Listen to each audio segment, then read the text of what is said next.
ان الحمد للہ نحمده ونصلی علی رسوله الکریم اما بعد عن معاویة رضی اللہ عنہ قال قال رسول اللہ صلی اللہ علیہ وسلم من یرد اللہ به خیرا یفقهہ فی الدین متفق علیہ۔ اللہ رب العزت کا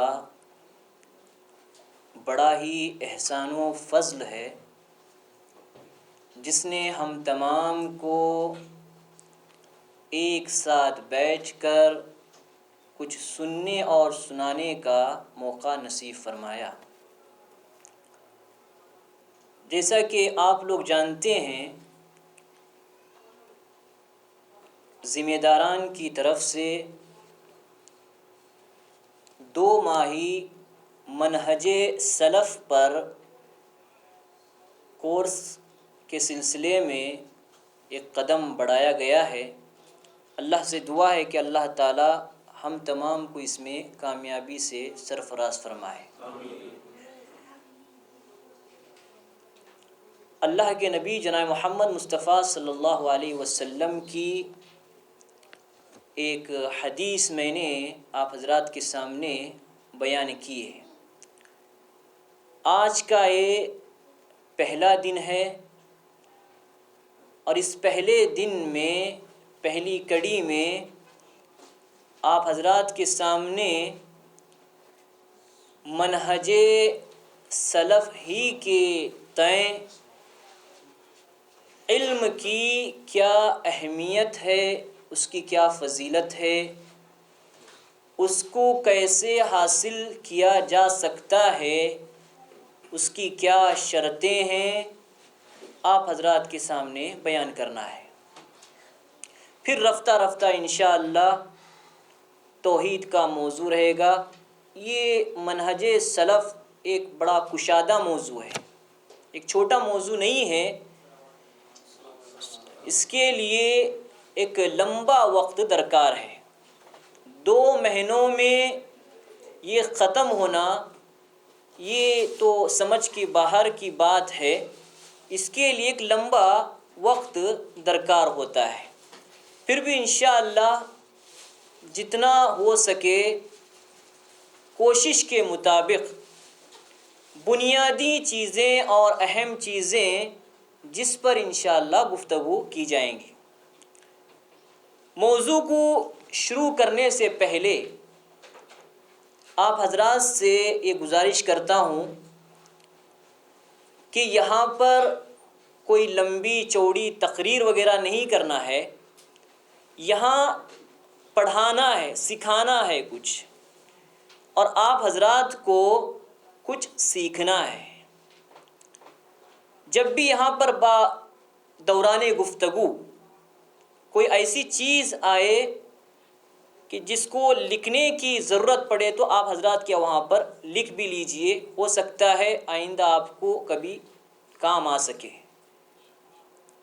ضروری ہے لکھنا چاہیے، کیونکہ اللہ تعالیٰ نے قرآن کریم کے اندر سورہ علق کے اندر فرمایا ہے الذی علم بالقلم، اللہ تبارک و تعالیٰ نے قلم سے سکھایا۔ جتنا قلم کی اہمیت ہے اتنا زبان کی نہیں ہوتی۔ قلم سے لکھتے ہیں تو ایک ہمارے پاس کیا ہے، مختصر سا خاکہ موجود ہوتا ہے۔ کبھی ہم لوگ بھول بھی جاتے ہیں تو دوبارہ کھول کر اس کو دیکھ بھی سکتے ہیں کہ ہم نے یہ پڑھا تھا، اور ہماری چیز وہ کیا ہے، ہمارے لیے پختگی کا ثبوت دے سکتی ہیں، یعنی پختہ ہو سکتی ہے چیز۔ دوسری چیز یہ ہے، ایک تو آپ لوگ کہیں پر ایسا کوئی موقع آئے تو اس کو لکھ لیجئے، یہ فائدہ مند چیز ہے۔ اور دوسری چیز یہ ہے کہ اس درس میں یا آئندہ آنے والے دروس میں انشاءاللہ سوالات وغیرہ کا سلسلہ جاری نہ رکھیں۔ ہاں اگر کہیں پر شبہ ہو جائے درس کے تعلق سے تو پوچھ سکتے ہیں۔ باقی جو سوالات ہیں وہ یہاں پر صحیح نہیں ہوں گی۔ درس کے تعلق سے اگر کچھ شبہ ہو سکتا ہے تو اس کو کیا ہے انشاءاللہ مختصراً پوچھ سکتے ہیں، اس سلسلے میں رہنمائی کی جائے گی۔ اور انشاءاللہ میں ذمہ داران سے یہ بھی امید کرتا ہوں کہ جو 2 ماہی یہاں پر رکھے ہوئے ہیں، 2 ماہ کے اختتام پر جتنے جو حضرات یہاں پر آئیں گے، پڑھیں گے، سیکھیں گے، ان کا امتحان بھی لیا جائے، اور امتحان لینے کے بعد ان کی ہمت افزائی کے لیے کچھ نہ کچھ انعامات بھی رکھنا چاہیے۔ یہ درخواست ہے، امید کہ شاید کہ اس کی تکمیل بھی ہو جائے گی۔ تو آج کے اس پہلے درس میں مجھے علم دین کی اہمیت کے سلسلے میں، کیسے علم حاصل کرنا چاہیے، اس کے کیا فوائد ہیں، کیا منافع ہیں، اس سلسلے میں گفتگو کرنا ہے۔ میں نے آپ حضرات کے سامنے صحیح بخاری اور مسلم شریف کی ایک مختصر سی روایت بیان کیا ہے، جس کے راوی ہیں معاویہ رضی اللہ عنہ۔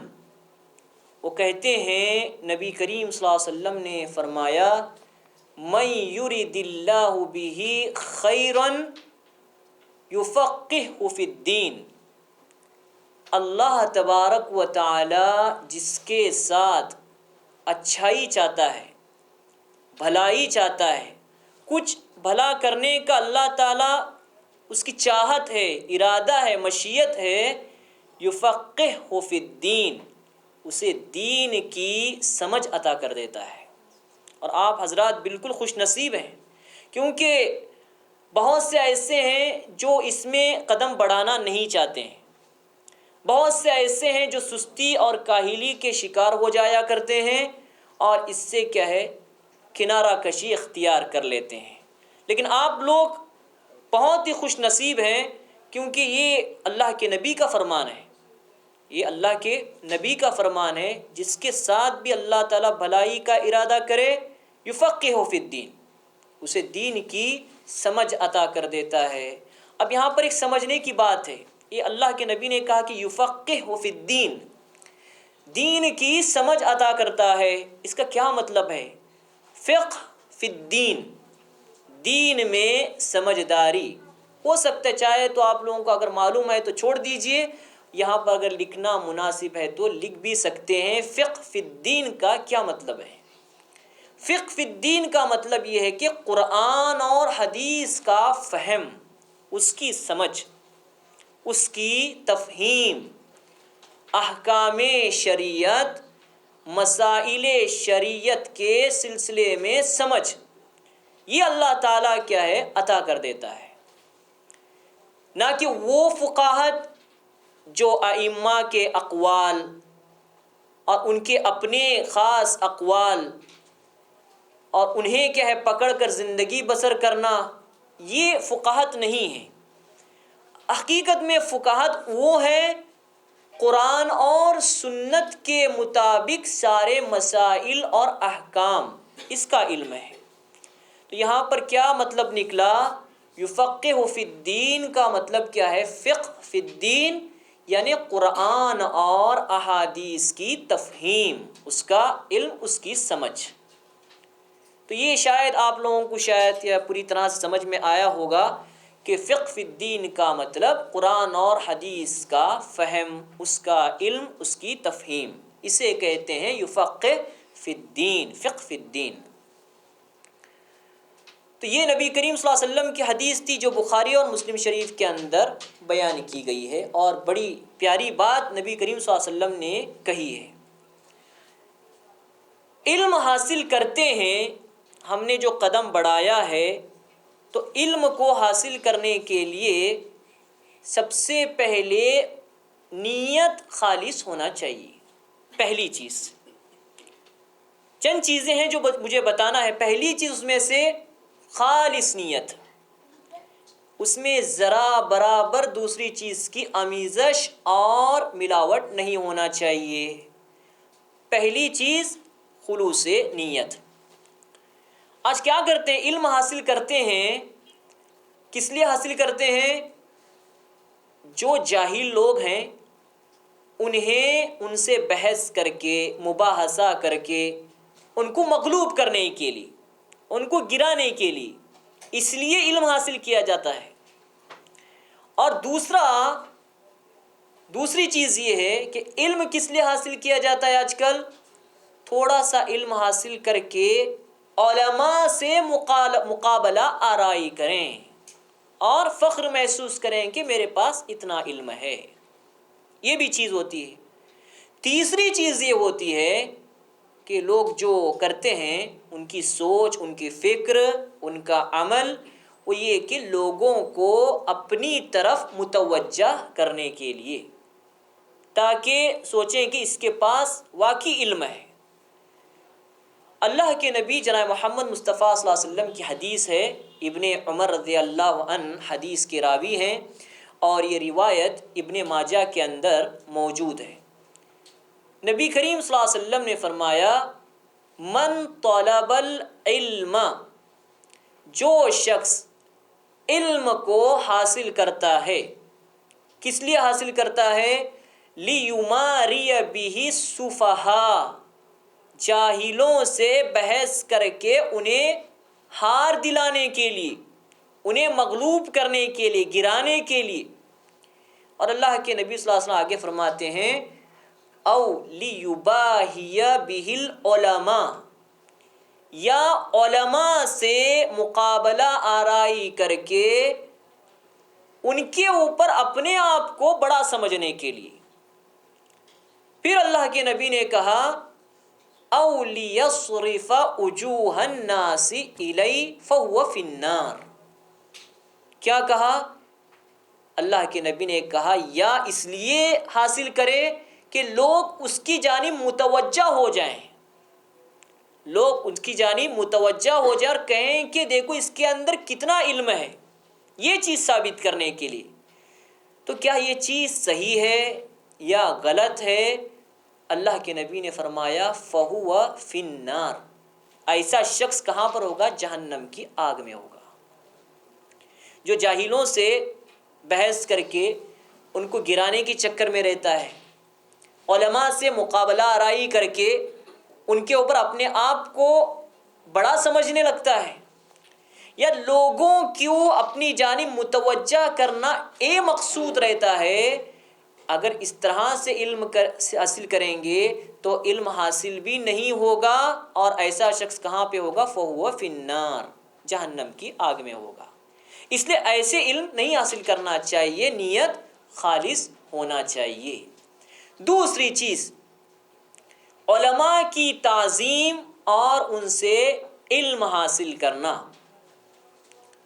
اب اس سے یہ بھی ہمیں سمجھنا چاہیے کہ کن علماء سے علم حاصل کرنا ہے۔ ویسے دنیا کے اندر بہت سے اذہان، بہت سے فکر، افکار کے علماء پائے جاتے ہیں، اور جن کا جو پلیٹ فارم رہتا ہے وہ کہتے ہیں کہ ہم بھی قرآن اور حدیث کی بات بتانے والے ہیں، ہم بھی قرآن اور حدیث کی بات بتانے والے ہیں جس طرح سے دوسرے علماء بتلاتے ہیں۔ حالانکہ ان علماءوں اور ان علماءوں میں زمین و آسمان کا فرق ہوتا ہے۔ تو علم کیسے؟ ایک تو علماء کی تعظیم کرنا چاہیے، ان کا احترام کرنا چاہیے۔ دوسری چیز، علماء سے علم حاصل کرنا چاہیے، تو کیسے علماء سے حاصل کرنا چاہیے؟ محمد ابن سیرین رحمہ اللہ یہ کہتے ہیں، ان ھذا العلم دین۔ محمد بن سیرین رحمہ اللہ کہتے ہیں، ان ھذا العلم دین، یہ علم جو ہوتا ہے، علم تمہارا دین ہے، علم تمہارا دین ہے۔ فانظروا عمن تأخذون منکم دینکم، فانظروا عمن تأخذون دینکم، تمہیں یہ جاننا چاہیے کہ تم اپنے دین کو کن لوگوں سے، کن علماء سے حاصل کر رہے ہیں۔ یہ کون کہتے ہیں؟ محمد بن سیرین رحمہ اللہ، ایک جانے مانے عالم گزرے ہیں، اور ان کا کہنا ہے کہ ان ھذا العلم دین فانظروا عمن تأخذوا دینکم۔ کسی محفل میں جاتے ہیں، مجلس میں جاتے ہیں، وہاں پر یہ دیکھنا چاہیے کہ میں کس عالم سے یا کن علماء سے میں علم حاصل کر رہا ہوں. کیا یہ علماء کتاب اللہ اور سنت رسول کی تعلیم دے رہے ہیں، یا اپنے رائے سے یا ائمہ کے صرف اقوال، فقہا جنہیں کہا جاتا ہے ان کی فقاہت صرف کیا بیان کر رہے ہیں، یا قرآن اور حدیث جو دین کی بنیادی چیز ہے اس کو بیان کر رہے ہیں. اگر کتاب و سنت کی بات ہو رہی ہے، علماء بیان کر رہے ہیں، تو ایسے جو سلفی یعنی جن کا انتساب سلفیت کی طرف ہوتا ہے اور سلفی منہج پر ہے، سلفی منہج یعنی قرآن اور حدیث سے مستنبط مسائل کو لوگوں کے سامنے بیان کرنا، وہ طریقہ، وہ منہج، وہ انشاءاللہ بیان کیا جائے گا آگے. تو منہج سلف پر جو علماء گفتگو کرتے ہیں، ایسے علماء سے علم حاصل کیا جائے. یہی کیا ہے علماء کا کہنا ہے. جو بڑے بڑے جو علماء ہیں ان کا کہنا یہ ہے کہ جو منہج سلف پر ہیں اور کتاب و سنت کی صحیح تعلیم دے رہے ہیں، ان سے علم حاصل کرنے سے فائدہ کیا ہے؟ ہم صحیح راستے پہ چلیں گے، کبھی ہم گمراہ نہیں ہو سکتے ہیں.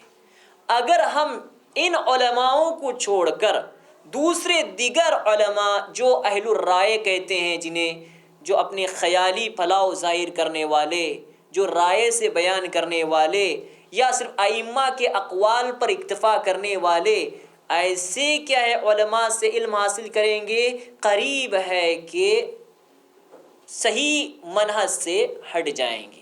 جب صحیح منہج سے ہٹ جائیں گے تو پھر ہماری دنیا بھی ناکام اور آخرت بھی برباد ہے. تو یہاں پر محمد بن سیرین رحمہ اللہ یہی کہتے ہیں کہ دیکھنا چاہیے پہلے کہ میں کس سے حاصل کر رہا ہوں، کون سا عالم ہے، کیا وہ صحیح بول رہا ہے، نہیں بول رہا ہے، کتاب و سنت کے مطابق بول رہا ہے یا نہیں بول رہا ہے، منہج سلف پر ہے یا نہیں ہے. ایسے علماء کے سلسلے میں پہلے تحقیق کرنے کے لیے کہا گیا کہ امن تأخذون دینکم، دیکھنا چاہیے کیونکہ تم اپنے دین کو کہاں سے لے رہے ہو، پہلے اس کے بارے میں تحقیق ہونا چاہیے. یہ جو ہے محمد بن سیرین رحمہ اللہ، یہ جو بیان کیا گیا ہے مقدمہ مسلم کے اندر ہے، اور یہ ٹکڑا دارمی، سنن دارمی کے اندر بھی موجود ہے. تیسری چیز، علم کی راہ میں جتنی بھی تکلیفیں آتی ہیں اس کو انہیں برداشت کرنا چاہیے. تکلیفیں آ سکتی ہیں کیونکہ آپ اندازہ لگائیں، ایک تو خواہشات کے ذریعے سے علم حاصل نہیں ہوتا ہے. کبھی آپ بیٹھے بیٹھے یہ سوچیں، کوئی بھی یہ سوچے کہ مجھے علم حاصل کرنا ہے، خواہش ہے، تو خواہشات کی بنیاد پہ علم نہیں حاصل ہوتا ہے. عربی شاعر کہتا ہے لو کان هذا العلم يدرك بالمنى، کہتا ہے عربی شاعر کہ اگر یہ علم خواہشات کے ذریعے حاصل کیا جانا ہوتا یا خواہشات کے ذریعے حاصل کیا جا سکتا تو دنیا کے اندر مخلوق میں کوئی بھی جاہل نہیں بچتا، سب عالم ہوتے، سب عالم ہو جاتے. خواہشات سے علم حاصل نہیں ہوتا ہے. ویسے جاہل بھی کیا بیٹھے بیٹھے خواہش کرے گا، کوشش نہیں کرے گا، تکلیفات ہے اس کو برداشت نہیں کرے گا. تو خواہشات کے ذریعے سے علم حاصل کیا جانا درست ہوتا، اگر ممکن ہوتا تو پھر کیا ہے دنیا کے اندر کوئی بھی جاہل نہیں بچتا، سب عالم ہوتے. یہ عربی شاعر کا کہنا ہے. اور اسی طریقے سے صحیح مسلم کے اندر ایک ٹکڑا موجود ہے، یحییٰ بن ابی کثیر رحمہ اللہ. یحییٰ بن ابی کثیر رحمہ اللہ کہتے ہیں لا یستطاع العلم براحت الجسم، جسم کے راحت کے ساتھ علم کبھی نہیں حاصل ہوتا ہے. ہم کیا ہے، مثال کے طور پر ہم یہاں سے ہم پڑھے، یہاں کچھ سیکھے، ہم لوگ سیکھنے کے بعد گھر پر جاتے ہیں تو وہاں پر بھی ہمارے لیے وقت نکالنا بے حد ضروری ہوتا ہے، بے حد ضروری ہوتا ہے. 20 منٹ تو کیا ہے کم سے کم نکالنا چاہیے، اس تکلیف کو برداشت کرنا چاہیے. اگر کوئی یہ سوچے کہ مطلب کیا ہے کرسی پر آرام سے بیٹھ کر کے ٹیک لگا کر کے بس آرام سے اس کو علم حاصل کیا جائے، تکلیف نہ ہو، تو بغیر تکلیف کے علم حاصل نہیں ہوتا ہے۔ شرط ہے لا يستطاع العلم براحت الجسم، جسم کو حرکت دینا چاہیے، جسم کو کوشش میں لگائے رکھنا چاہیے، تبھی چل کر علم حاصل ہو سکتا ہے۔ یہ کون کہتے ہیں؟ یحییٰ بن ابی کثیر رحمہ اللہ کہتے ہیں، یہ ان کا قول ہے جو صحیح مسلم کے اندر بیان کیا گیا ہے۔ سنن دارمی کے اندر ایک روایت آتی، بڑی لمبی روایت ہے، مختصر یہ ہے، ابن عباس رضی اللہ عنہما یہ نبی کریم صلی اللہ علیہ وسلم کے چچا زاد بھائی تھے، یہ نبی کریم صلی اللہ علیہ وسلم کے چچا زاد بھائی تھے۔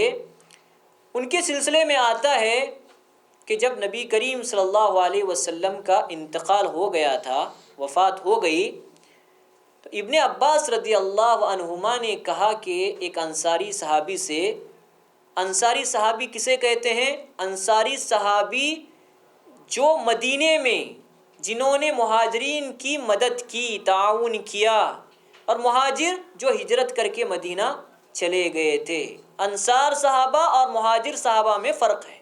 انصار صحابہ جو مدینہ میں رہ کر مہاجروں کی انہوں نے کیا ہے تعاون کیا، ان کا مدد کی، ان کا ساتھ دیا، اور مہاجرین صحابہ جو اسلام قبول کر کے مکہ سے مدینہ کی جانب ہجرت کیے، دونوں میں فرق ہے۔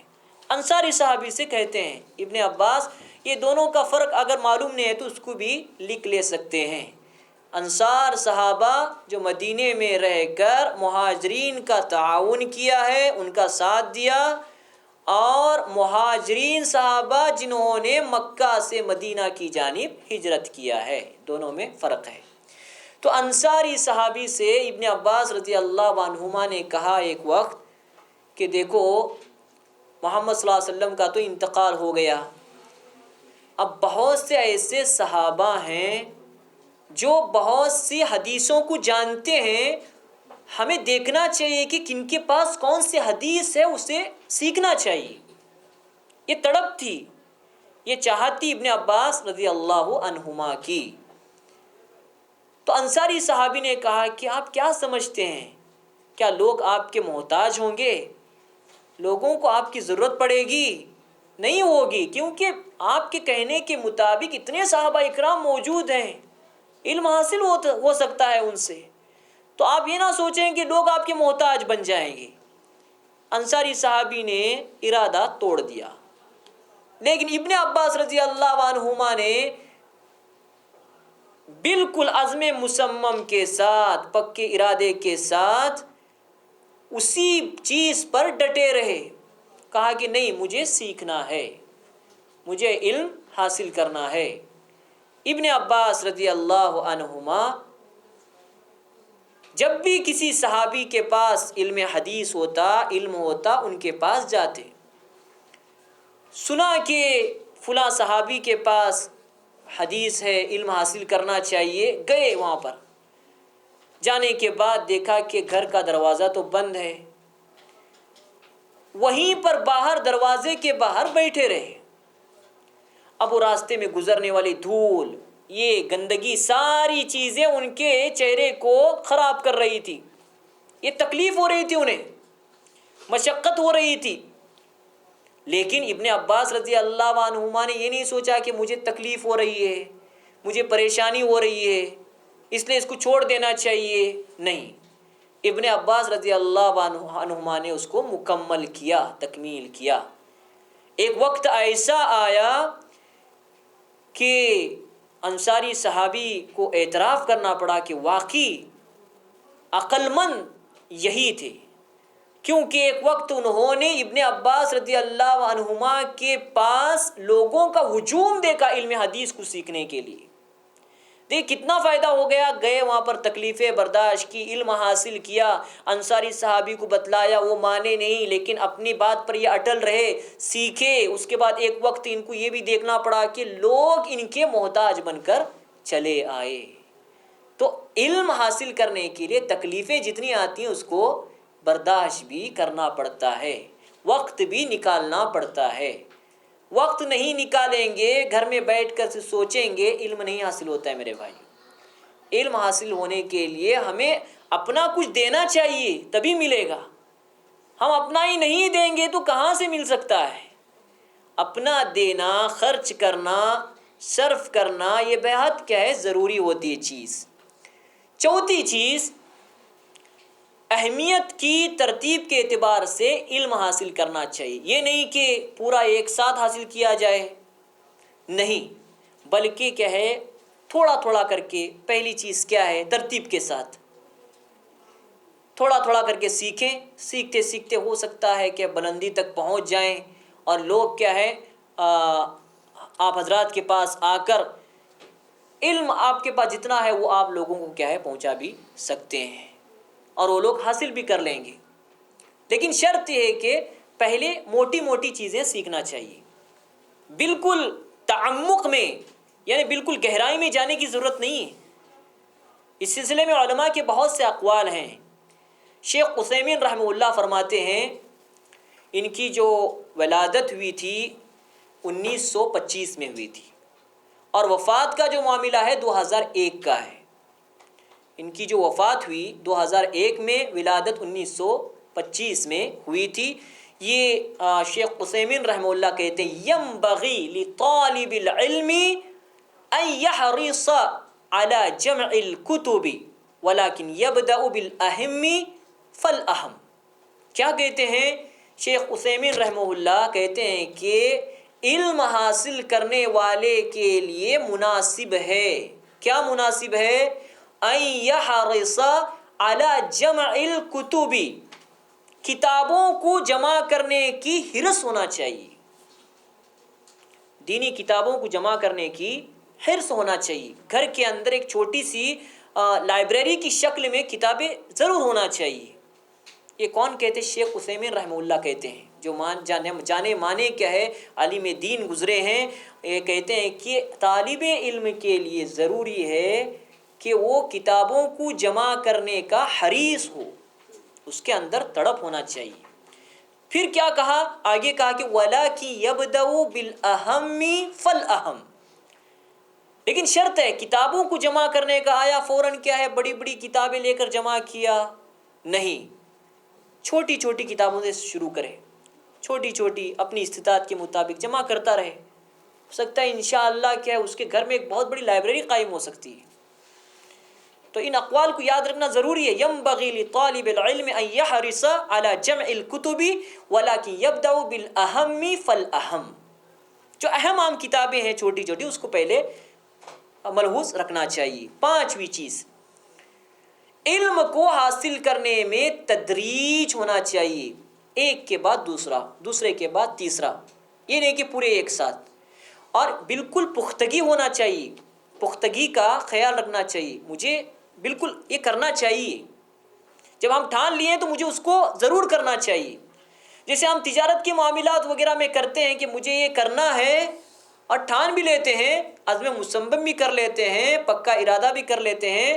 تو علم کو حاصل کرنے کے لیے بھی بالکل پکا ارادہ ہونا چاہیے.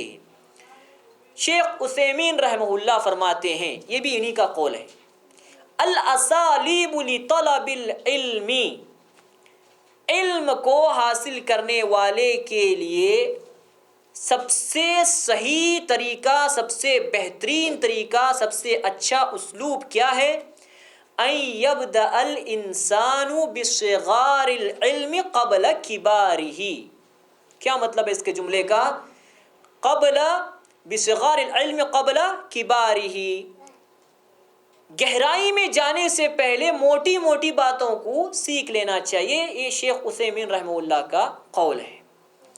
لِيَصْعَدَ إِلَى السَّطْحِ مِنْ أَسْفَلِ الدَّرَجِ فَيَبْدَأَ مَثَلًا بِالْكُتُبِ الْمُخْتَصَرَةِ.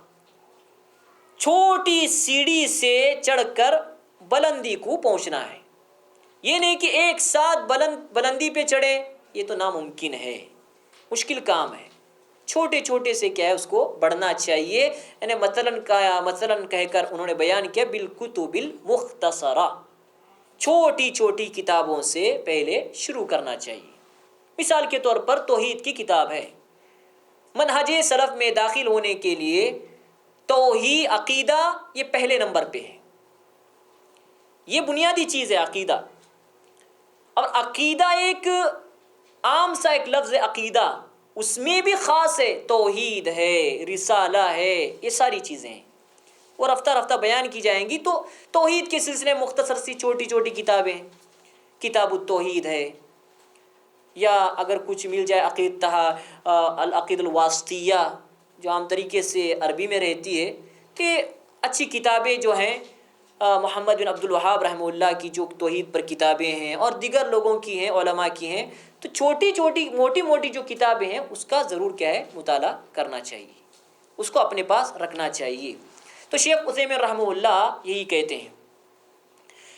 اور اسی طریقے سے چھٹی چیز، علم ہم لوگ سیکھتے ہیں، سیکھنے کے ساتھ ساتھ اس کو دوسروں تک پہنچانا بھی ضروری ہے، دوسروں کو پہنچانا چاہیے.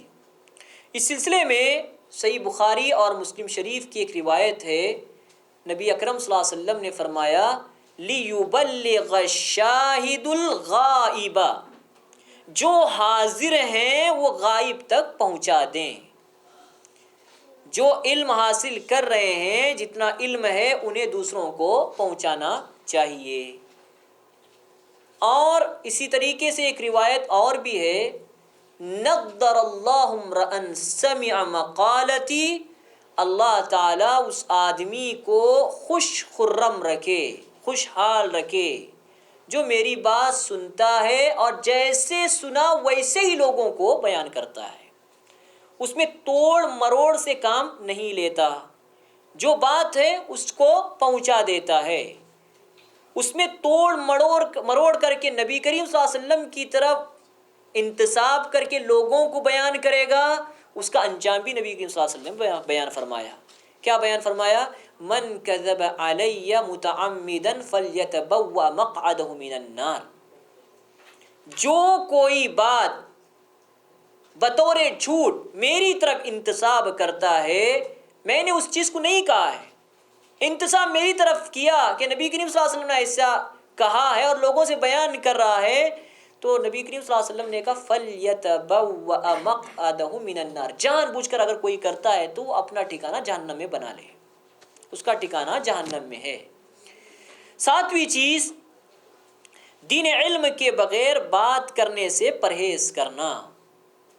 کسی کے پاس اگر علم نہیں ہے تو پھر دوسروں کو بات نہیں پہنچانا چاہیے، پہلے علم حاصل کرنا چاہیے. بغیر علم کے، علم نہیں رہتا ہے تو یہ نہیں کہنا چاہیے کہ نہیں فلاں کا مسئلہ یہ، فلاں یہ ہے، فلاں یہ ہے، فلاں چیز یہ ہے، ایسے نہیں بولنا چاہیے. صحیح بخاری کے اندر روایت ہے، من علم فلیقل، جو علم رکھتا ہے اسے چاہیے کہ وہ بیان کرے، وہ کہے، جتنا علم ہے اتنا بیان کرے. وَمَن لَّمْ يَعْلَمْ فَلْيَقُلْ اللَّهُ أَعْلَمُ، اور جس کے بارے میں جانتا نہیں ہے وہ یہ کہے کہ اللہ عالم، اللہ بہتر جاننے والا ہے. کیونکہ اتنا کہنا بھی فَإِنَّ مِنَ الْعِلْمِ أَن يَقُولَ لِمَا لَا يَعْلَمُ لَا أَعْلَمُ. کوئی اگر کسی سے پوچھا کہ اس کا کیا مطلب ہے، اس کا کیا جواب ہے، علم نہیں ہے تو نہیں کہنا بھی ایک علم ہوتا ہے. نہیں کہنا بھی، میرے پاس نہیں ہے علم اس کا، یہ کہنا بھی علم ہوتا ہے. کیونکہ اس سے مرتبہ گھٹتا نہیں ہے، اس سے مرتبہ بڑھتا ہے اور عزت میں اضافہ ہوتا ہے. اللہ تعالیٰ اس کو شرف اور مقام نصیب فرماتا ہے، لوگوں کے بیچ میں اور اسے کیا ہے بڑھوتری دیتا ہے. تو یہ نہ سوچیں کہ ہمارا مقام گھٹ جائے گا، ہم جواب نہیں دیں گے تو مطلب کیا ہے. ائمہ اکرام اور اسلاف کا طریقہ یہ تھا کہ جواب معلوم رہتا تو بیان کرتے تھے، نہیں معلوم رہتا تو کہتے کہ اللہ عالم، جانتے نہیں ہم. تو یہ طریقہ ہونا چاہیے. آٹھویں چیز، علم کی طلب میں رغبت اور اضافہ کی جستجو کو باقی رکھنا، علم کی طلب میں رغبت اور اضافہ کی جستجو کو باقی رکھنا، یعنی مجھے علم میں اضافہ کرنا ہے، مجھے کوشش کے ذریعے سے علم میں اضافہ کر لینا ہے۔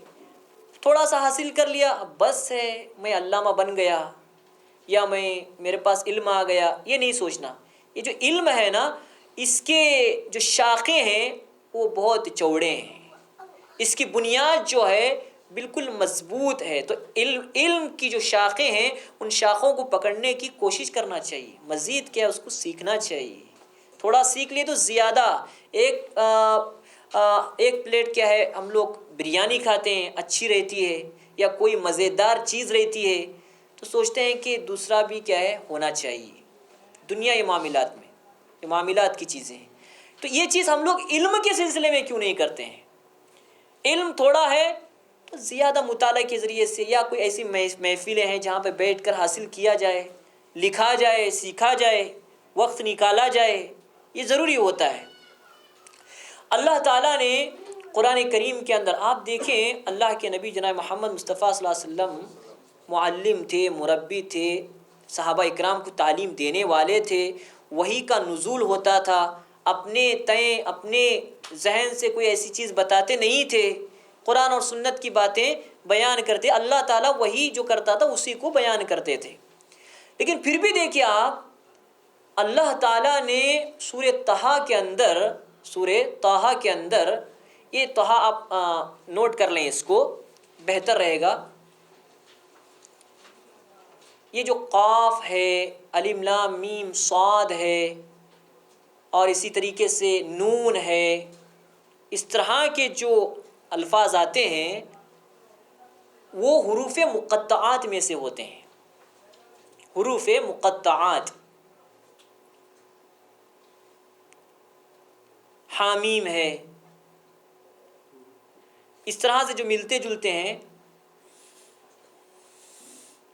یہ حروف مقطعات میں سے ہوتے ہیں۔ ان کا معنی سوائے اللہ کے کسی کو معلوم نہیں، کوئی نہیں جانتا ہے، صرف اللہ تعالیٰ جانتا ہے۔ یہ بھی قرآن کریم کا ایک بہترین اسلوب ہے، طریقہ ہے۔ الف لام میم صاد حامیم، یہ قریب 29 سورتوں سے پہلے آتے ہیں، آغاز میں تقریباً 29 سورتوں سے پہلے آتے ہیں۔ حامیم ہے، قاف ہے، نون ہے، الف لام را ہے، الف لام میم را ہے، الف لام میم صاد ہے، یہ ساری چیزیں حروف مقطعات میں سے ہیں۔ سورہ طٰہٰ کے اندر اللہ تعالیٰ نے فرمایا، نبی کریم صلی اللہ علیہ وسلم کو یہ حکم دیا ہے، وَقُلْ رَبِّ زِدْنِي عِلْمًا۔ کس سے کہا اللہ تعالیٰ؟ نبی کریم صلی اللہ علیہ وسلم سے کہا۔ کون نبی کریم صلی اللہ علیہ وسلم؟ معلم ہے، مربی، علم کا خزانہ موجود ہے محمد صلی اللہ علیہ وسلم کے پاس۔ باوجود اس کے اللہ تعالیٰ کیا تعلیم دے رہا ہے؟ آپ دعا کیجئے، مانگیے، کیا مانگیے؟ اے اللہ میرے علم میں اضافہ کر دے۔ محمد صلی اللہ علیہ وسلم کو ترغیب ہے، تو محمد صلی اللہ علیہ وسلم کی طرف سے یہ تعلیم ہم کو مل رہی ہے، رب زدنی علما۔ ہمیں دعا بھی کرتے رہنا چاہیے، صرف پڑھنا، کوشش کرنا یہ کافی نہیں، کوشش کے ساتھ دعا کا سہارا لینا بھی بالکل ضروری ہے، جیسے نبی کریم صلی اللہ علیہ وسلم کو تعلیم ہوئی ہے۔ اسی طریقے سے نویں چیز یہ ہے، تواضع اختیار کرنا چاہیے، عاجزی، اپنے آپ کو بڑا، چاہے جتنا بھی اس کے پاس علم کیوں نہ ہو، اپنے آپ کو کہیں بڑا نہیں سمجھنا چاہیے۔ سمجھ کر کیا کرے گا وہ، جس کی کوئی حقیقت ہی نہیں ہے۔ تو امام شافعی رحمہ اللہ فرماتے ہیں، امام شافعی رحمہ اللہ، ان کا جو ولادت ہوئی تھی، پیدائش 150 کی ہے، امام شافعی رحمہ اللہ کی 150 کی ہے، اور وفات جو ہوئی تھی 204 میں ہوئی، یعنی 54 سال انہوں نے زندگی گزاری ہے۔ اللہ تعالیٰ نے انہیں کیا ہے 54 سال 54 اتنی تک کی کیا ہے انہیں زندگی دی تھی۔ 150 150 میں کیا ہے پیدائش ہے ان کی، پیدا ہوئے، اور 204 میں ان کا انتقال ہو گیا تھا امام شافعی رحمہ اللہ کا۔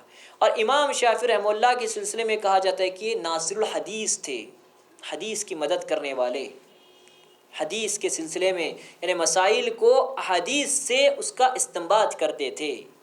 تو حدیث کے راستے میں انہوں نے امام شافعی رحمہ اللہ نے بہت کام کیا ہے، لیکن آج کل امام شافعی رحمہ اللہ کو ہی کچھ لوگ بدنام کرتے ہیں، حالانکہ ان کا یہ کہنا ہے کہ میرا اگر ذاتی قول کتاب اللہ اور سنت رسول سے ٹکراتا ہے، تم میری کتاب میں اگر پاؤ گے ایسے تو میرے قول کو نہیں ماننا، صرف کتاب و سنت کو ماننا۔ انہوں نے بہت کام کیا ہے۔ تو امام شافعی رحمہ اللہ کہتے ہیں ارفع الناس قدرا من لا یرا قدرہ، ارفع الناس قدرا، لوگوں میں سب سے قدر والا، عزت والا کون ہے؟ من لا یرا قدرہ، جو اپنے آپ کو لوگوں کے بیچ میں قدر والا نہیں سمجھتا ہے، وہ قدر والا ہوتا ہے۔ اور اسی طریقے سے کہتے ہیں کہ وَأَكْبَرُ النَّاسِ فَضْلًا مَنْ لَا يَرَا فَضْلَهُ، اور لوگوں میں سب سے عظیم شخص، فضیلت والا شخص کون ہے؟ جو دوسروں کے سامنے اپنے آپ کو افضل نہیں سمجھتا ہے، وہ افضل بنتا ہے۔ یہ امام شافعی رحمہ اللہ کا بہترین قول ہے، جنہوں نے یعنی جو بیہقی فی شعب الایمان کے اندر یہ قول ذکر ہے، وارد ہے۔ نمبر 10 یہ ہے معلومات کو صرف معلومات بنانے کی بجائے اس سے اثر لینا۔ معلومات ہم لوگ اکٹھا کرتے ہیں، علم حاصل کرتے ہیں، صرف جمع کر کے رکھنے کے لیے نہیں۔ کتابیں ہم لوگ چھوٹی چھوٹی جمع کیے، اس کی دھول کو کیا ہے دھول کے شکار بنانے کے لیے نہیں، دھول لگی ہوئی رہے گی کتابوں پر، ایسے چھوڑ رہے ہیں، اس کا کوئی پرسان حال نہیں ہے، الماریوں کی نظر کر دیے ہیں، بہت ساری دھول پڑی ہوئی ہے۔